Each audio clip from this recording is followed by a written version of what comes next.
Silicon city ಬೆಂಗಳೂರಿನಲ್ಲಿ ಮಳೆ ಅವಾಂತರ ಜೋರಾಗ್ತಾ ಇದೆ. ಮಧ್ಯರಾತ್ರಿ ಸುರಿದಂತ ಭಾರೀ ಮಳೆಗೆ ಮನೆಗಳಿಗೆ ನೀರು ನುಗ್ಗಿದೆ. ತಗ್ಗು ಪ್ರದೇಶದಲ್ಲಿರುವಂಥ ಮನೆಗಳಿಗೆ ಸಹಜವಾಗಿ ಪ್ರತಿ ವರ್ಷವೂ ಕೂಡ ಕೆಲ ಏರಿಯಾಗಳಿದ್ದಾವೆ, ಮನೆಗಳು ಜಲಾವೃತವಾಗ್ತವೆ. ಅದಕ್ಕೆ ಪರಿಹಾರ ಕಂಡುಕೊಳ್ಳಲಿಕ್ಕೆ ಇಲ್ಲಿಯವರೆಗೂ ಸಾಧ್ಯವಾಗಿಲ್ಲ. ಯಾವಾಗ ಮನೆಗಳಿಗೆ ನೀರು ನುಗ್ಗುತ್ತೋ ಆಗ ಮಾತ್ರ ಬಿಬಿಎಂಪಿ ದೌಡಾಯಿಸಿದೆ. ಚಾಮರಾಜಪೇಟೆಯ ಗುಡ್ಡದಹಳ್ಳಿಯಲ್ಲಿ ಮಳೆ ರಗಳೆ ಜೋರಾಗಿದೆ, ಜಾಸ್ತಿ ಆಗಿದೆ. ಮನೆಗಳಿಗೆ ನೀರು ನುಗ್ಗಿದ ಪರಿಣಾಮ ಇಡೀ ಮನೆಯ ಕುಟುಂಬದಲ್ಲಿರುವಂಥ ಸದಸ್ಯರೆಲ್ಲರೂ ಕೂಡ ಹೈರಾಣಾಗಿದ್ದಾರೆ. ಮನೆಗೆ ನುಗ್ಗಿದ ನೀರನ್ನು ಹೊರಹಾಕಲು ಹರಸಾಹಸ ಪಟ್ಟಿದ್ದಾರೆ, ಜಾಗರಣೆ ಮಾಡಿದ್ದಾರೆ. ಮನೆ ಸಂಪೂರ್ಣ ಕೆಸರುಮಯವಾಗಿದೆ. ಜನ ನರಕ ಯಾತನೆ ಅನುಭವಿಸಿದ್ದಾರೆ.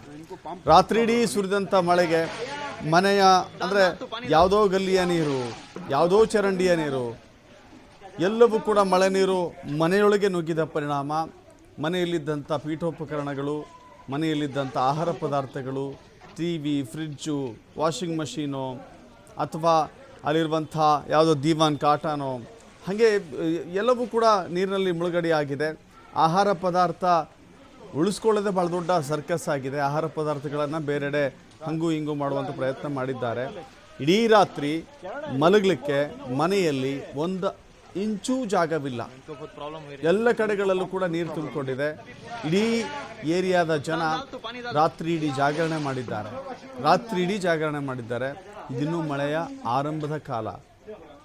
ಒಂದು ಮಳೆಗೋ ಎರಡು ಮಳೆಗೋ ಈ ರೀತಿಯ ಬಹಳ ದೊಡ್ಡ ಸಮಸ್ಯೆ ಎದುರಾಗುತ್ತೆ ಅಂತ ಹೇಳಿದ್ರೆ ಮುಂದಿನ ದಿನಗಳಲ್ಲಿ ಪರಿಸ್ಥಿತಿಯನ್ನು ನೀವೇ ಊಹಿಸ್ಕೊಳ್ಳಿ, ಎಷ್ಟು ಸಮಸ್ಯೆ ಇಲ್ಲಿ ಉದ್ಭವ ಆಗುತ್ತೆ ಅಂತ.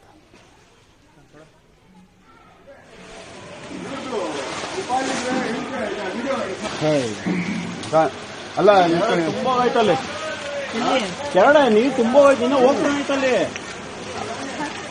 इनको बहुत प्रॉब्लम हो रही है ना, इनको पंप फुल प्रॉब्लम है. डाल तो पानी डाल.